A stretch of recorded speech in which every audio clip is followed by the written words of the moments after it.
I'm glad you're I am glad you are great. I want to hear the story. All right. So let's just jump into just a couple of quick things. So just, if you haven't heard, I'm not going to tell you, but the story of just, back in my early 20s and just sitting back and going, man, I'm not figuring this thing out. What is it that I need to be doing? And I just want to jump right into this because what I want to spend some time doing is just working on skill sets and just how would you respond to certain things. I don't care whether it's Lisa or Bob in here from a lending standpoint, or whether it's real estate and hey, when people are saying this or that, but just as a reminder of that foundation, it became my mainstay of just being able to evaluate my own life as to whether or not I was succeeding or not succeeding. And I started to realize that I could self-describe or prescribe my problems or a solution to it. Maybe is a better way to say it. And so what I started to realize is that those, again, who succeed at a high level have a very strong mindset, mental toughness, confidence about themselves. They have a high level of skill set, specifically the ability to sell. And number 3 is that they're highly disciplined. And so I started just even those 3 alone, you could evaluate a lot. If you're sitting there going, man, why is it not working the way that I want it to work? Why is it that I'm not earning whatever it is you want to earn? Go back and just ask yourself, what is your mindset like? What is your mental toughness? What is your confidence? How certain are you? How believing are you? And then the skill sets, which I'm going to spend some time on, this we're going to go to in a second. And then, of course, the disciplines and doing just more and more of what you say you're going to do. Typically above this, I'm always writing down, look, a deeper sense of purpose and making sure that you're moving your life in a direction that is purposeful and meaningful. It seems that people who seem to succeed at a pretty high level have a reason behind it. It might even be that they're angry about something, mad about something, frustrated by something, defying something, trying to prove something. They might be someone who was highly injured, very traumatic. Could be any reasons, or it could be they just have a great desire, a great love for something. They want something, but they have a reason and a purpose behind what they're doing. Then, of course, they put behind it some goals, and they put a plan, and they start following some level of a schedule, which is in alignment with the discipline. But I do know this, that your desire, another word I like to put up here, relationship to purpose, is that your desire is always in alignment with your discipline. A weak desire, or maybe even weak reasons, always produces a very weak discipline. And so just remember that when you feel disconnected to your activities, it is almost always that if I just sat with you, I would say, hey, before I get after you in regards to, in fact, actually, Aubrey, you and I were talking about this. He said, hey, you can be tough on me, but what I would be tough on is if someone's not doing what they're saying they're going to do, it always comes down to they've forgotten why they're doing it. Because when you're emotionally connected to it, you don't worry about the disappointments. You don't get concerned about rejection. You're not struggling in regards to the reason that, prospecting or knocking a door or practicing or showing up on time. When you forget what you want and you're not emotionally connected to it, you'll just become undisciplined. It's just a natural process. And then last, this last one, of course, is just your systems and the way in which you strategize your strategies or strategize your business. So just as you look at that, whenever I sit down with anybody, just know that I'm thinking through that in my mind. Oh, wait, is there a systems issue? Is there a strategy? Is it where are they putting their focus? Maybe they're, like I always ask, what are you doing with your time? Okay, what about your skill sets? Maybe you're making and doing the activities, but there's a skill set issue, which again, we're going to spend our time for today. Maybe there's a belief, a mindset, a place of discouragement, maybe doubting yourself, or maybe it's the fact that you don't even know where you're going because you didn't set goals, you have no plan, and you don't even follow a schedule.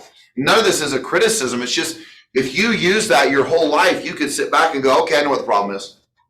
And that's what really changed the course of my life, was that moment of inspiration when I just simply asked, what do top producers do? And I started writing a list. And as life has gone on, of course, it's been refined, and I could sit down right now and go, oh yeah, George, that's right. You forgot why you want blank. You aren't doing this. I could figure myself out in a heartbeat. It wouldn't take me more than a few seconds to go, oh yeah, okay.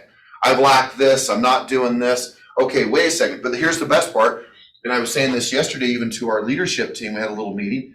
You can fix any and all of that. Like, here's the cool part. There's nothing that you can't fix up there. If something's not going right, you can fix it. If there's a systems issue, if there's a technology issue, a strategy issue, you can fix it. If there's a discipline issue with your time, man, get reconnected to your purpose, your desire. Maybe put some accountability in place. If there's an issue with skill sets, just learn it.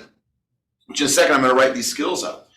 But your mindset, your plan, I mean, there's just nothing you can't fix. So the thing is that as you're moving through this thing, just realize, man, there is nothing about this business you can't do. It's not just I just, say it to fill space. I say it because there's not one part of this business you can't figure out.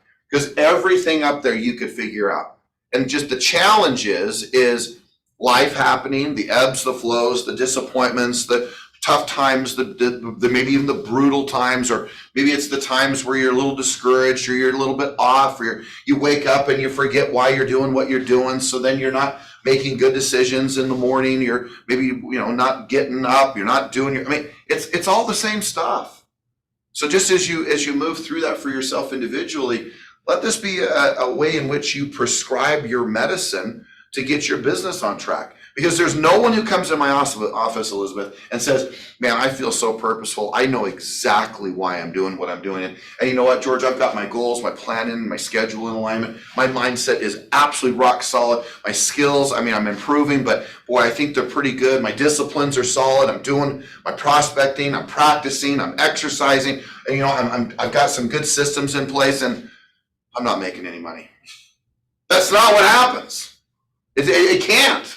It's impossible. Or someone says, yeah, but I'm just really, I'm sad, I'm depressed, I don't know what I'm going to do. Anyone who's doing this is winning the game. And if you're not, figure out which one it is that you're not doing. Maybe it's a couple of them. And I do believe that if you operate in let's just say you're a 6 out of 10 or 60% above where you could be in this, you'll make money. But if you could get yourself at 80+%, like you sat down and said, man, I am an 8 on my systems. I am an 8 in my discipline. I am a 9 in my mindset. I'm a 10 on my purpose. If you're operating, you are making so much money if you have that dialed in. So just remember that this, even though I know it may seem repetitive, you've heard it, you know about it. I mean, Greg, you certainly have heard me talk about this before, but just remember that this is the recipe for great success. And it's universal for all of us who sit in here and who are online. Okay? Any thoughts, comments, questions? No? Yes. Okay, please. We were talking about the last part of the compound effect yesterday. Okay. And we were talking about the many negative messages that we receive from everywhere, from clients, from other people, from what we see outside. Right. But the level of positive things that we can put in our mind that will help us. And one thing that I told Jason, I said, well, that's great news, because he was saying that to be among great people, that we don't need to be face to face, but we can listen to them, we can read about them. And I said, oh, that's great news. That means I can hang out with the greatest out there without them having to be here. I can just listen. And today when I was coming right now, sometimes I put the radio, mostly I don't, because I want to focus on my drive.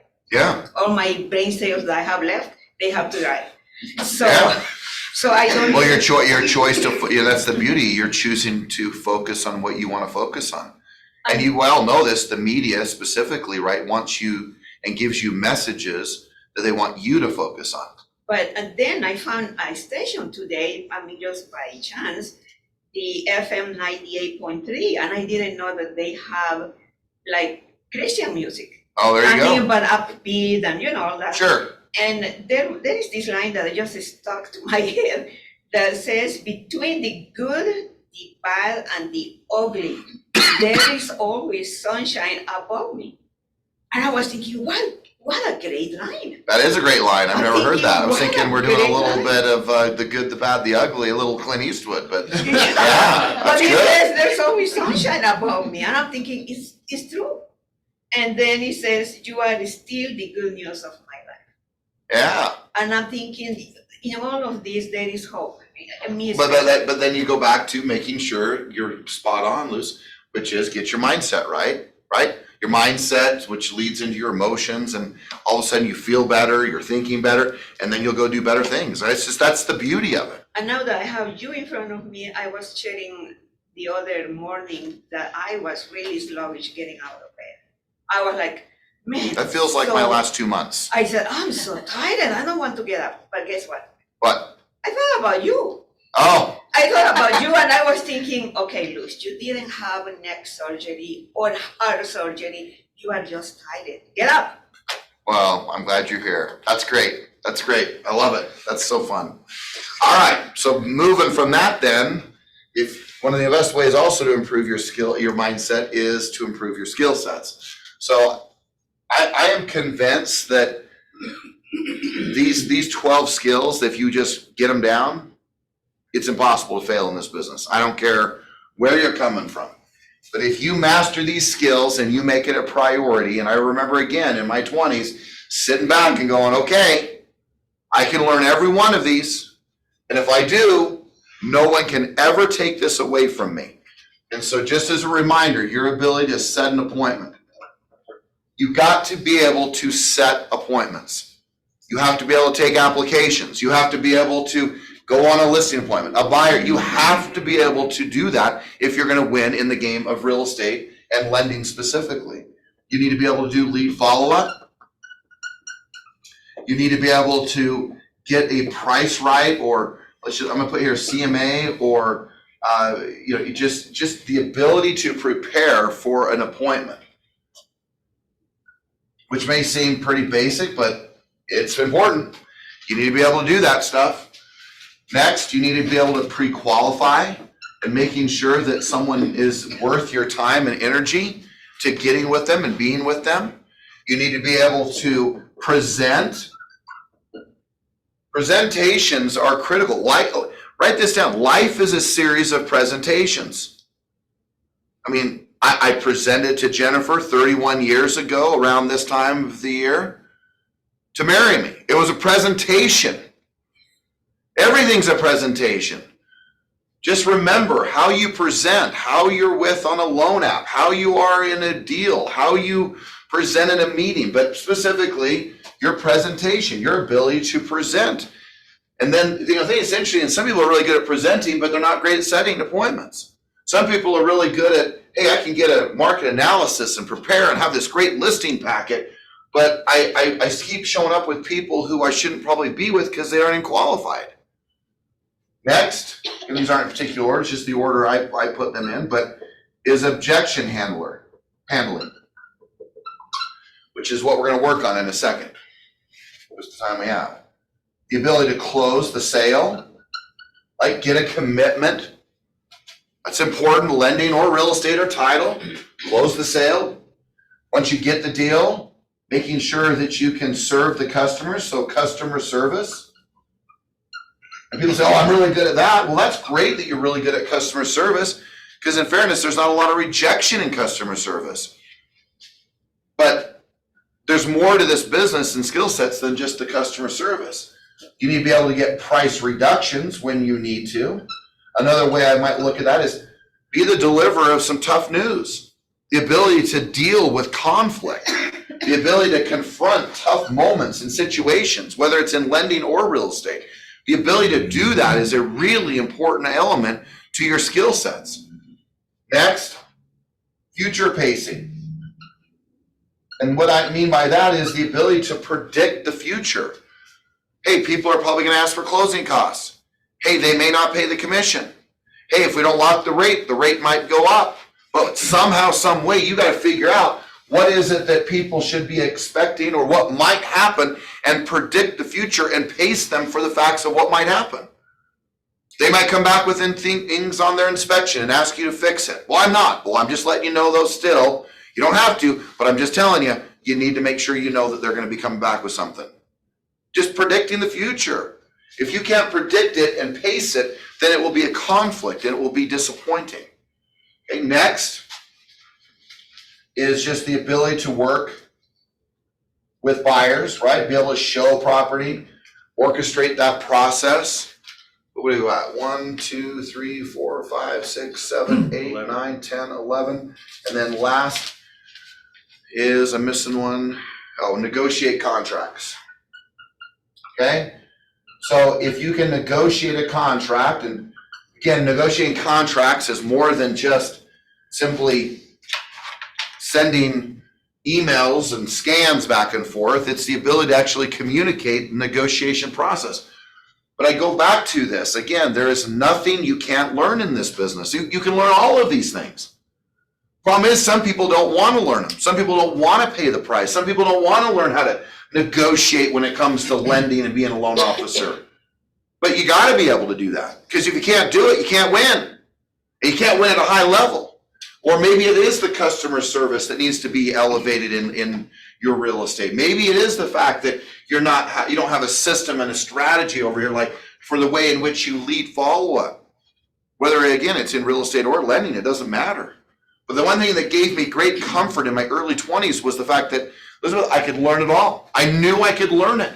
And I would watch all my friends at the time. It was probably $30,000 or $40,000. Now it's more.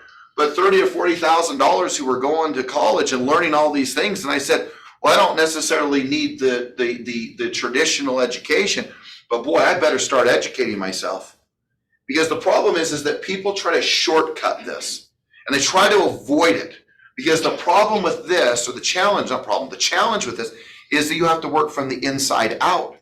You have to become a great handler of objections so that you can handle them. Versus ignoring them and complaining about what people are asking you, you're able to actually handle it. And so that takes work, that takes effort. That's about, the statement of the Jim Rohn who says, work harder on yourself than you do at your own job. This is all about working on yourself. So if you can make sure you make the commitment that, boy, I'm not going to fail on the one thing I know I can learn up here. Really, this is the education part of this little list. You can learn every one of these. Okay, so with that, I just want to spend time role playing. And if that's okay, I'm curious as to what people are out there doing. I'm not going to get into the depth of a presentation, but if we can touch on any of these things. But the things that I typically have done on Fridays, and Fridays have always been my favorite, is as a tradition in the years that I've done this, has been objection handling and closing the sale. But we don't have to just only do that. But I just would encourage you to recognize that, again, there's nothing up here you can't learn. And in fairness, I've spent my entire life over the last 30 years somehow trying to master every one of these skill sets.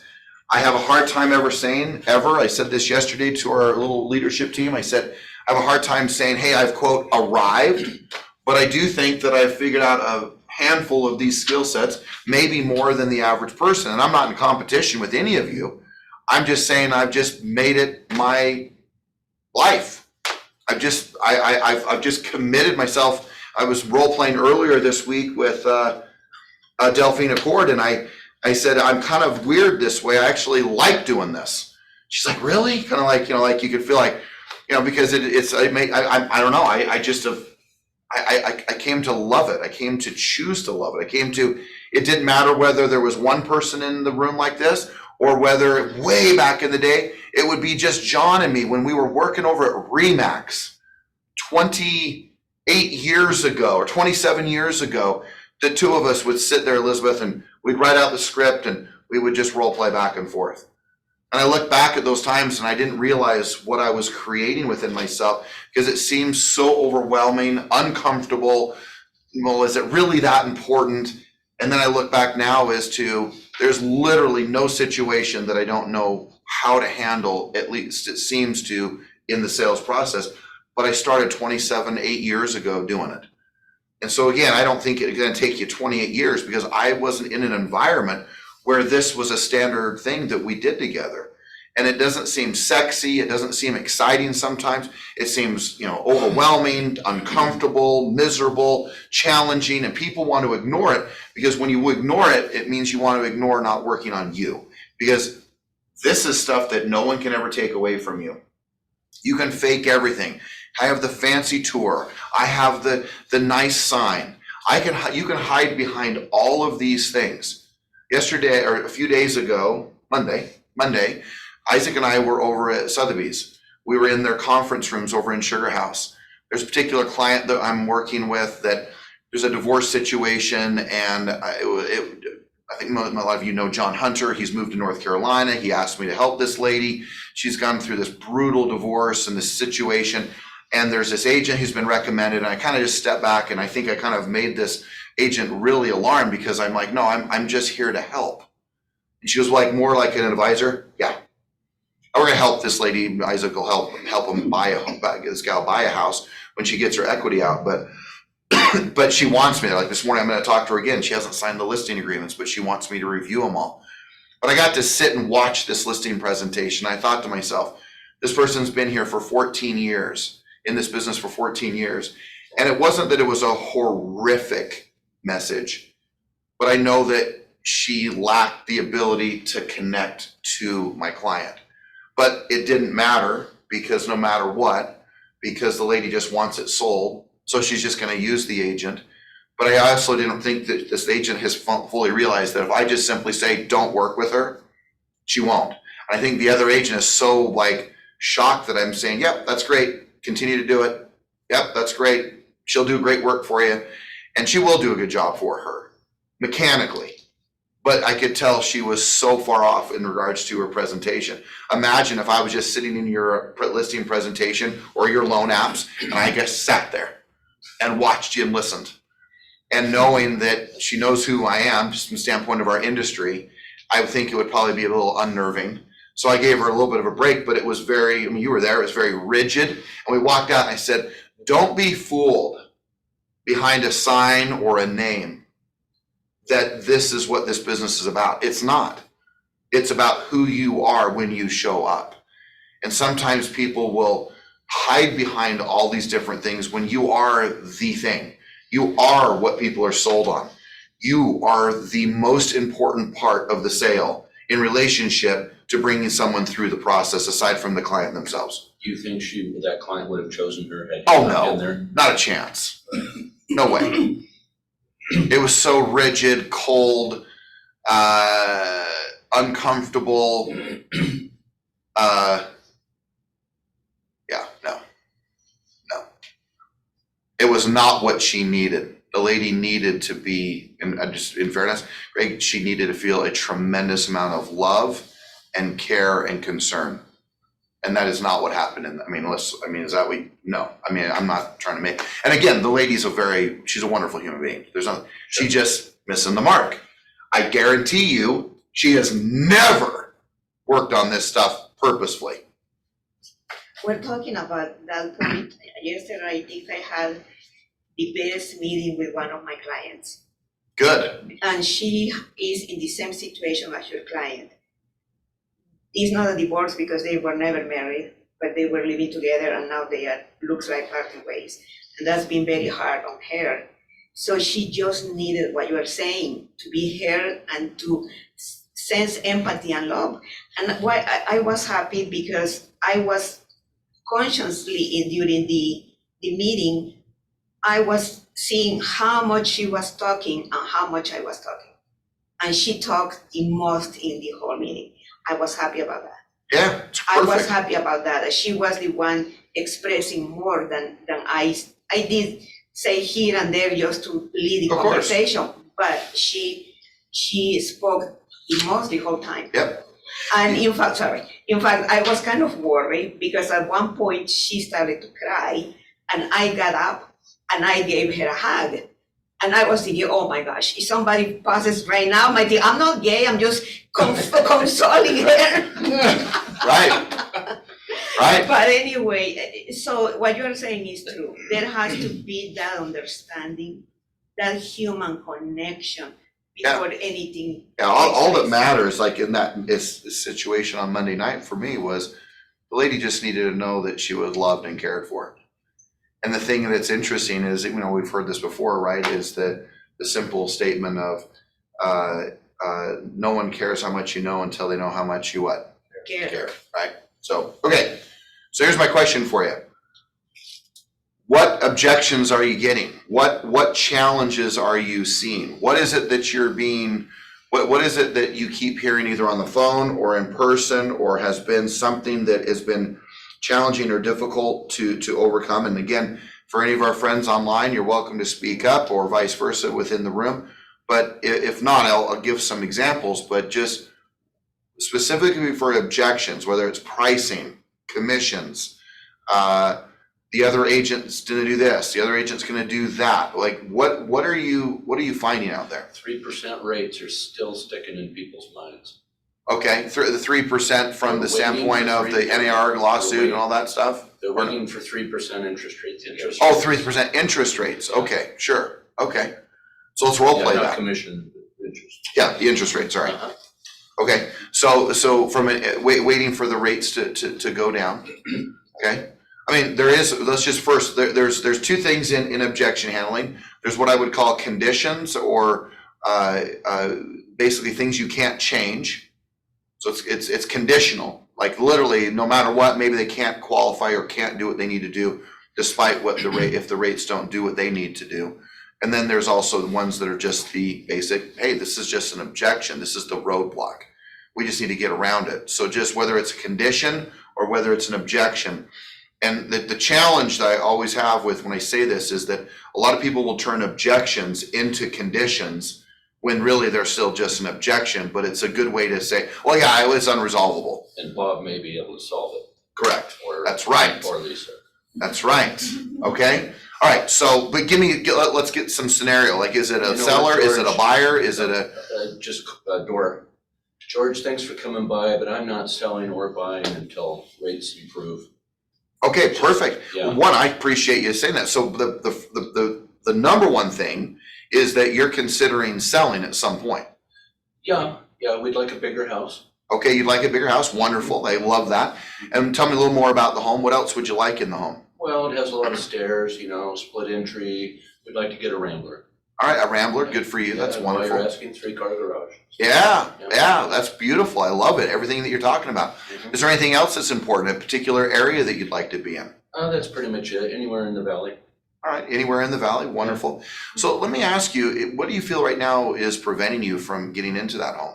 Oh, I just think in my mind how much a payment would be, and it scares me to death. Yeah, absolutely. Yeah, It can be, 6.5%, in fact, pardon? 6.5%, 7%. Yeah, 6.5%, 7%, you bet. Those can be challenging moments. Let me ask you a question. What do you believe will happen when the rates change? I mean, I think inevitably rates will change at some point. Well, then we would probably be able to sell and buy another house. You bet. You'd be able to sell, you'd be able to buy. But what do you think is going to happen in regards to home values? Are they going to go up or are they going to go down? Oh, I think up. Yeah, they're going to go up, right? So you have the capacity right now to do a couple of things. One, you could lock in the price of your home. And number two, you could also, I probably would go down a few different pathways here. I'm just pausing here for a moment. Were you going to say something? Yeah, most people say down. When I talk to people, they say, "Oh, home price is going to go down," and they're in this. Oh, really? Yeah, which is When you ask them that question? and they say down, and I'm like, "What makes you think that?" Okay. They're kind of in this delusional state where they Correct. are hoping that it's going to go down. All right, well, let's stay with up, Okay. but I'll come back to down. Okay, yeah. And if down, I'm just going to say, well, again, help me understand, share with me what would make you believe, or what data, or what are you looking at that makes you believe that things are going to go down?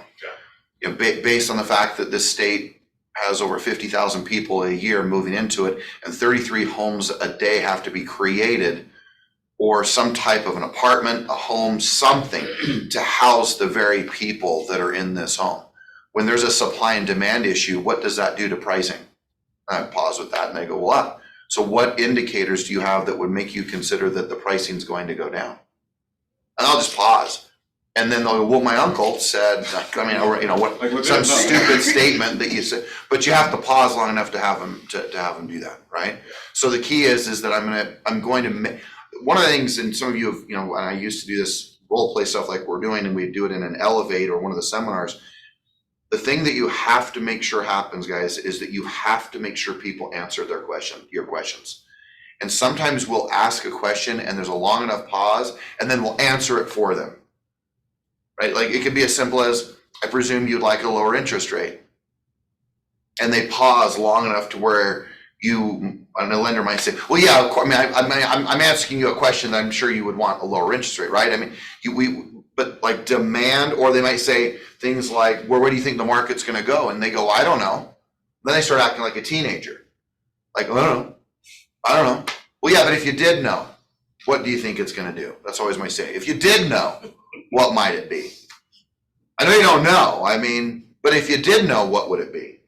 You got to make them answer the question, because a lot of people don't want to answer because they're just blasting out information and things like, even the thing of what we're role playing right here, Greg, is we're role playing this idea of rates going down and markets going up and making a decision for their family and whatnot. But in that scenario, if they were going to buy and sell, there's a couple of things I would focus on, and one would be, well, maybe it's not the right time to sell your house. Let me ask you a question. How long have you lived in this home? 13 years. 13 years. So wow. So to me, that tells me that unless you've just ripped all of the equity out of your property, have you? I mean, have you been refinancing and paying off credit cards every other year? No, it's all there. Beautiful. Good for you. So you have a tremendous amount of equity. Is this one of your greatest assets that you've ever purchased? It is. Wonderful. So here, this is one of the beautiful things right now that we're working with clients on. What happens if you just turn this into an investment property and then went and bought the home of your dreams? What would that mean to you? What happens if I showed you a pathway or a strategy to getting equity out of your home, taking that money, going and buying the next one? And there's a couple of things that we can do. We can buy interest rates down. There's a number of things that we can do. The bottom line is we got to find out a strategy and a way in which you're going to approach buying this next home and doing it the right way. What I'd like to do is sit, and look, I'm not going to resolve every problem sitting here on the doorstep or on the phone. What we need to do is we need to sit down and really put a strategy together.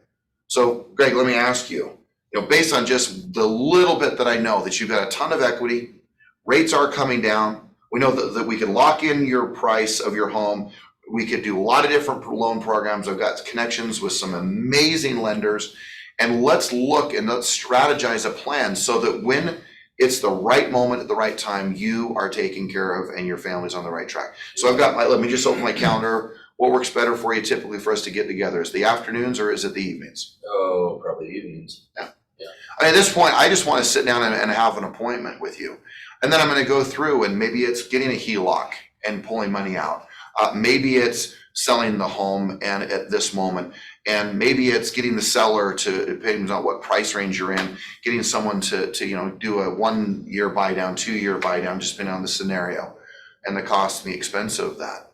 But either way, I think somewhere in the realm of that, you're going to find out a solution. So just remember, the most important thing is to get them to sit down with you, to have a real conversation and put a strategy together. That's why I've said, look, it doesn't matter whether it's 2 years from now, 1 year from now, 1 month from now.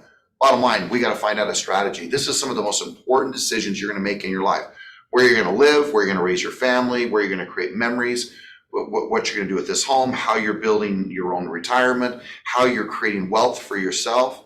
And so far, you're doing pretty good. Question is, what are you doing with that equity? Could you increase your wealth based on this equity? We know the average U.S. citizen who owns a home has over $200,000 of equity on average in their home. What are they doing with it, guys? What are they doing with that equity?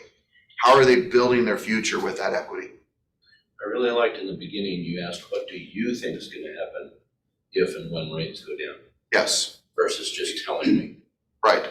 Demand the answer. And sometimes I'll say things like, Greg, of course I know the answer, but it's important I figure out what you know. Because I study homes and prices every single day. I'm studying this market backwards and forwards. But in the end, it's important, like, what's the paradigm you're working from? What's the mindset you're working from? It engaged my brain too, Yeah. just like that. I mean, I know the media's throwing things out, friends are throwing things out, family members are throwing out stuff. So based on that, I want to know what you believe. What have you concluded upon? Or if you just, I mean, it depends on how well I know them, I might, or did you just realize that if you threw that script out to me or that dialogue out to me, when I say dialogue, that dialogue out to me, I might get off your doorstep. I'm not that easily deterred. So I want to ask you, again, what do you think the market's going to do? And what have you concluded on? And how did you come to that conclusion? And may I give you some insight? And may I share with you a few things that might be helpful? Because remember, all objection handling, all it is this. It's just, you guys got to remember this. Sometimes you guys believe what people say is comical. Like, just remember, most people, what they're saying isn't even, they don't even know why they believe it, but they have a belief, right?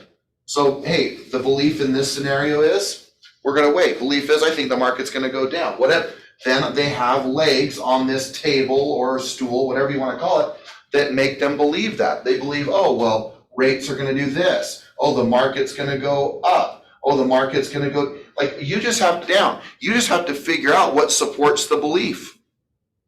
And some of us aren't really figuring out, okay, what they say has to have supports to it. When you have a belief about anything in your life, you have legs that support it. Now, whether they're good ones or bad ones, you still have reasons.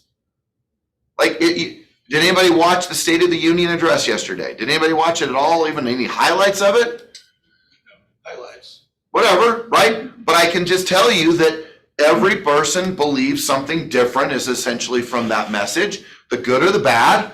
Even if it's bad, they have a belief, they have supporting reasons as to why. So here's an example. 73% of all Americans believe that Joe Biden, 73% believe that he is too old. Just think about that. That's bull. I'm just saying. Sorry, the opponent's the same age. Hey, I get that. So that's not the point. The point is still they believe that he's too old. Good or bad, it doesn't matter. So you have, like, Rebecca just gave me it. Well, here's your supporting, but the other guy is too. Oh wait, there's one of the legs of your support of, well, Biden's not much older or Trump's not much older. My point is that every single belief you have supporting reasons under it. If it's religion, if it's politics, if it's Biden, if it's Trump, if it's your supporting reasons as to this country, right? People, the three major things, the economy, world peace, and the border. Those are the three things, good or bad, that people are paying attention to, and each person has a support underneath each one of those. Good or bad, it doesn't matter. It doesn't matter. Yesterday, he never said his name, which is always comical. They're playing, like, doing the Michigan-Ohio State game, like, we will not mention the name, but my predecessor, right? And he kept giving reasons why to not support Trump. Great. Insurrection, da-da-da. He said this, direct quote. He's trying to blow out the legs of other people's beliefs. Good or bad, I'm not here to promote some president. I'm just telling you that no matter what you believe, you have support under it.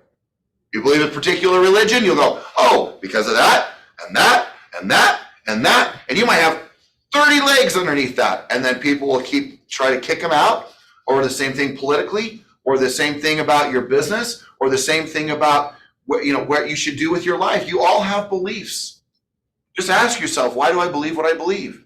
What's supporting the belief that this person has? Oh, you want to talk about like being a master salesperson. When someone says no, figure out why they're saying no and what are the reasons behind the no. And then you start, and look, it doesn't take more than blasting out 4 legs on a table. It doesn't take much more than blasting out 1 leg underneath that table. And guess what happens to the table? It gets a little what? Wobbly. Doesn't take much. Rates are going up, rates are going down, market's going up, market's going down. Not selling in the winter, selling in the spring. Everyone's selling, everyone's not selling. Market's doing that. First of all, if you are really studying the market 1,000 hours a year, which is 18 minutes a day, no one's going to know the market better than you when you meet and greet them and talk to them. So they're going to have one or two reasons why their uncle or their aunt or their dad said, well, you need to wait. Well, why? Because the market's going to go down, and that's and one of their supporting legs is my dad said so. Well, that doesn't seem too hard to unwind, right? We're going to wait. Well, that's the problem, that there's people with beliefs that have no concrete sustenance to it. Oh, my dad says so. That's the whole point, is you have to make sure for everyone that when you hear a belief that is not true, does not make sense, you have to then figure out what is it that's supporting that belief. So when I say, do you believe the market's going up or down, Greg, you said, well, it would go up. I might even say, well, could you give me some reasons why you believe it will go up? That's the support. The statement of belief is market's going up. Now, why do you believe it? Okay, I remember Aubrey, a year ago. market's going down. Okay, how come? Tell me why. And you have enough. What happens if your dad is George Morris? That's right. That's right. That's right. That might be even scary, right? Right, Al? He can say, my dad says so. That's right. That's right. And then someone will say, well, really? Yeah. Okay, but yes, but And yes, that- sorry, George, but yes, I did watch the State of Union address. but yes, but this is the whole point, is that no matter where you're coming from, there's a belief, or you hear people have beliefs, and this is important. You have a great stewardship, right? A great responsibility that when you hear a belief, boy, first and foremost, really hear it, and don't do the silliness that we're seeing out there and get all ignited and making sure everyone knows they're wrong. But the best thing you can do, again, is if you want to actually make someone possibly consider a different belief, is just simply asking questions. What do you think the market's going to do? What do you think the future holds in regards to this real estate market? What do you think prices are going to do? What do you think rates are going to do? And then get deeper into, share with me what you believe and how you came to that conclusion. And if you'll accept people for their beliefs, they're most likely going to be willing to hear the reasons why it may be a different belief that they might want to consider. And that's why the number of listings I've taken in my career, when a for sale by owner says, I am not listing with an agent. Great. I'll see you at 5. Because it's the same thing. Tell me why you're not going to list with an agent. Well, you're too expensive. I can sell it on my own. I can't afford, I will just find out why. And then we'll break the legs of the table and we'll just knock it down. And then all of a sudden, when I go out on for sale winners, a lot of them and expired, so there'd be no competition because everyone actually believed what they said. I'm not listing. Well, they said they're not listing. Really? Did you figure out why they're motivated to sell? Did you figure out what's the reasons behind their sale?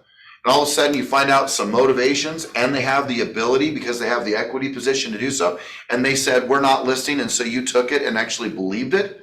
Do you actually believe what people say? I mean, think about it. That seems so insulting. I know that, but do you actually believe it? And do you actually, how about this? Do you actually accept it, that you can't change it?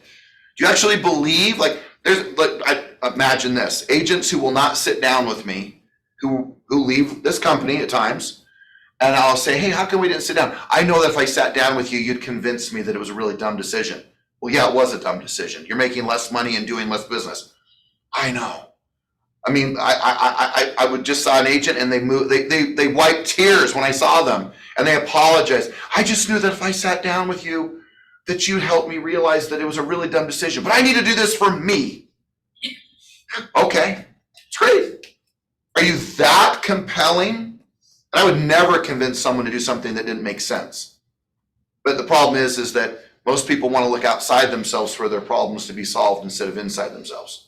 And most of the problems can be solved within you because you are the problem, but you're also the what? Solution. Okay. Remember, it's not that you don't need to believe people, but man, at least question what they're saying and see whether or not you just might be able to persuade them otherwise, gently, kindly, lovingly, caringly, with a tremendous responsibility and stewardship as you lead people.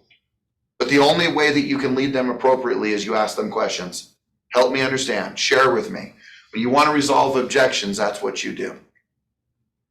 And Greg, I'm not here to say that I would solve every objection, because I won't. But I can tell you this, if 10 people in a day did that same objection to me, one of them would say yes. One or two of them might say yes. I don't need one or two of them. In fact, Aubrey and I were talking yesterday. Guys, you don't need, Lisa, like you don't need a loan, or you don't need a loan every hour, right? Aubrey doesn't need, 5 appointments today. You guys just need one loan, one deal, one buyer, one seller. You're not looking for 30 people today. You might talk to 30 people, but you're looking for one.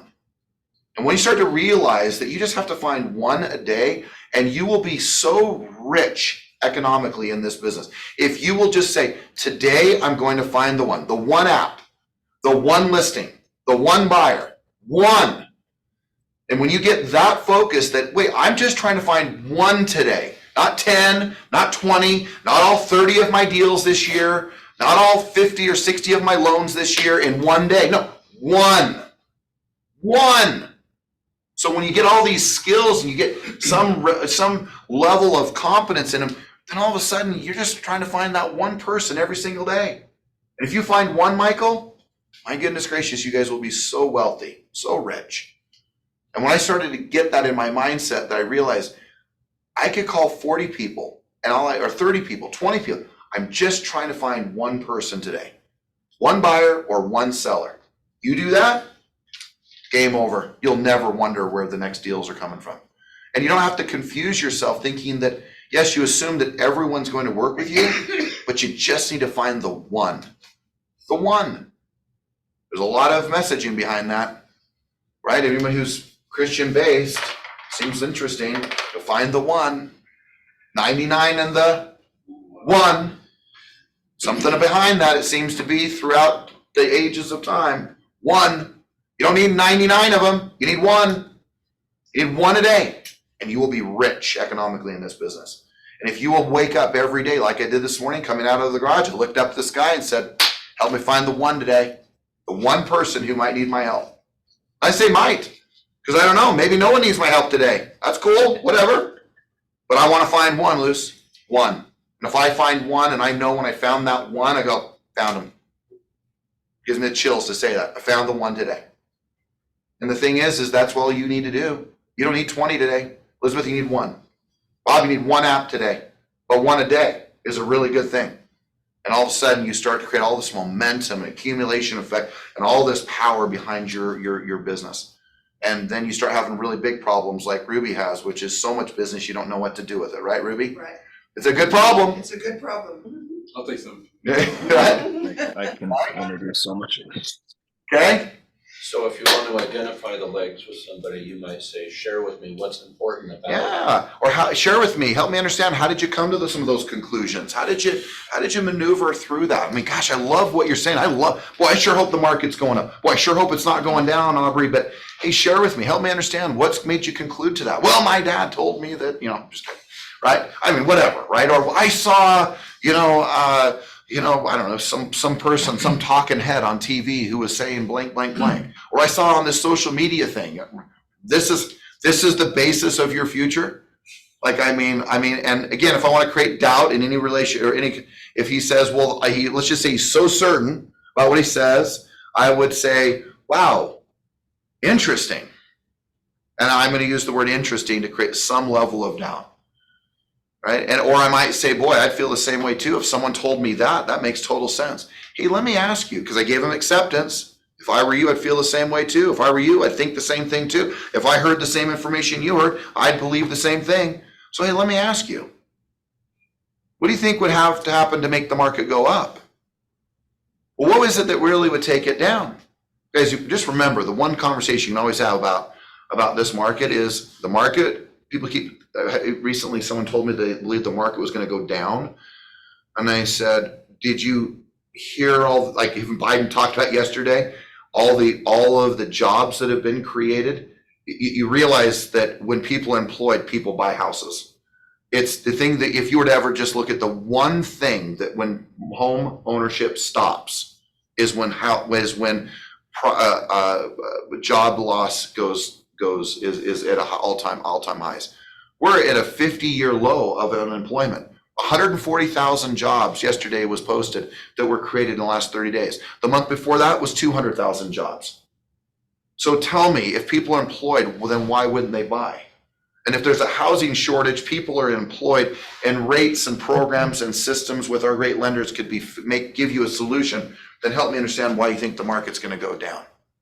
50,000 people a month moving into this state, help me understand.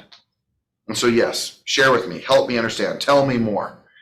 And then once you give them acceptance, Greg, you're going to swing over, and because if you know that they're wrong because of the work that you've done, the data that you have, then all of a sudden you may say something like, may I share with you some other thoughts in regard to that? But because you've listened and you've tried your best to understand and you've given them acceptance and love and your care, they'll listen to you and they'll consider your perspective. But make sure you know the 3 or 4 or 5, whatever legs it is, write them on a little notepad as you're sitting there and go, hey, let's address each one of these. Because I may see this just a little bit differently, and I'm hoping that you might be open to, well, sure, I'd love to hear what you have to say. Great, let's talk about that first thing about the market going down or the market going up. May I share with you reasons why you're right, it's going to go up. May I share with you maybe why it's gonna go down or not gonna go down. May I share with you some data that would maybe support another direction for the market? Well, sure, that'd be great, George. Okay, let's talk about it. So based on this information, now what do you think? Well, I think it's for sure gonna go up. I agree with you. Now what do you think? Do you think it's really gonna go down? Gosh, that makes me really think differently about that. Leg got a little wobbly. As there again, I go back to nothing you can't do. I know I've kind of combined everything with our role play in this, but anyway, it's good to be with you. I've been with you for like a month and a half. So, any thoughts, comments? Amen. Amen. I got amen. Elizabeth, you got it down? Amen. You got it? Yes. Okay, can you learn this? I Yes. promise you guys, you can. Don't settle. Keep growing. You've never arrived, no one ever does. Get better and better and better. I gotta get better, you gotta get better. We gotta keep growing together. That's what unites us, is our growth. So keep doing it, okay? All right, let's do